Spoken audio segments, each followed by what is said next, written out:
মাত্র মাত্র 2 টুকরা গরুর মাংস দিয়ে মাংসের ভর্তা, ভাবা যায়? ভর্তা নয় যেন অমৃত। এই ভর্তা দিয়েই বাড়ির সবাই তৃপ্তি সহকারে ভাত খেয়ে নেবে। এই রেসিপিটি দেখে একবার হলেও এই ভর্তাটি বাড়িতে ট্রাই করবেন, ট্রাস্ট মি, ঠকবেন না। হ্যালো এভরিওয়ান, আসসালামু আলাইকুম। মারুফাস কিচেনে সবাইকে স্বাগতম। এই ভর্তাটির জন্য লাগবে গরুর মাংস। এখানে 2 টুকরা গরুর মাংস নিয়েছি। গরুর সলিড মাংস লাগবে। মাংসে চর্বি ছিল তাই আমি চর্বি ছাড়িয়ে নিয়েছি 3টি মাঝারি সাইজের পেঁয়াজ।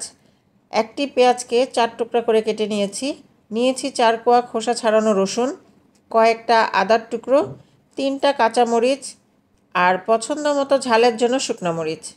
প্রথমে মাংসগুলো কেটে ছোট ছোট টুকরা করে নেব। এইভাবে আমি মাংসগুলো ব্লেন্ডারে কিমা করে নেব, তাহলে মাংসগুলো তাড়াতাড়ি সিদ্ধ হবে এবং পেস্ট করে নিতে সুবিধা হবে।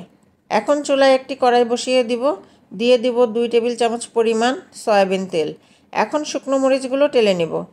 শুকনো মরিচের পরিমাণটা হবে যে যেমন ঝাল পছন্দ করেন তার উপর ডিপেন্ড করবে। আমি ঝাল ভর্তা পছন্দ করি, তাই আমার পছন্দ মতো শুকনো মরিচ অ্যাড করেছি। মরিচ ভাজা হয়ে গেলে কড়াই থেকে তুলে নেব। এখন এই কড়াইতেই বেঁচে যাওয়া তেলে মাংসের কিমাগুলো দিয়ে দিব। কিমাগুলো খুন্তির সাহায্যে একটু ভেঙে দিব। 1 মিনিটের মতো নেড়েচেড়ে রান্না করব। মাংস থেকে অনেকটা পানি বের হয়েছে আর হাফ কাপ পরিমাণ পানি আমি অ্যাড করেছি, আর এই পানিটা দিয়েই মাংসগুলো সিদ্ধ করে নেব।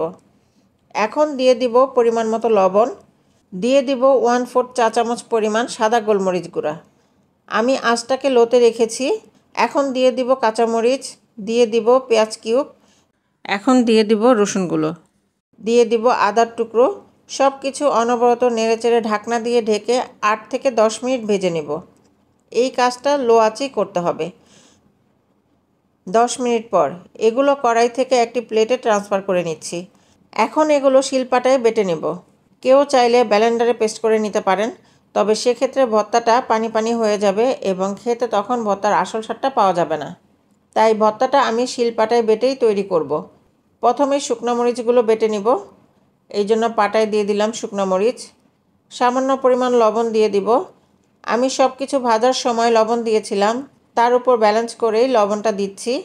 এখন সামান্য পরিমাণ পানি দিয়ে ভালো করে মরিচগুলো পিষে নিব। মরিচগুলো এমনভাবে বাটতে হবে যাতে এর দানাগুলো সুন্দরভাবে মিহি হয়ে যায়।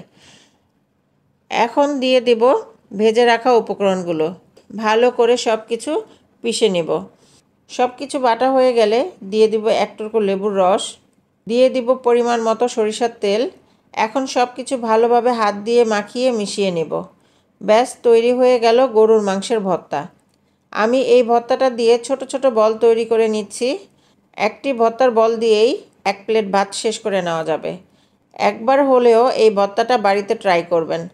ভর্তা দেখে লোভ সামলাতে পারলাম না, তাই রান্নাঘরেই খাওয়া শুরু করে দিয়েছি। পরবর্তী রান্না দেখার আমন্ত্রণ জানিয়ে এখানেই বিদায় নিচ্ছি।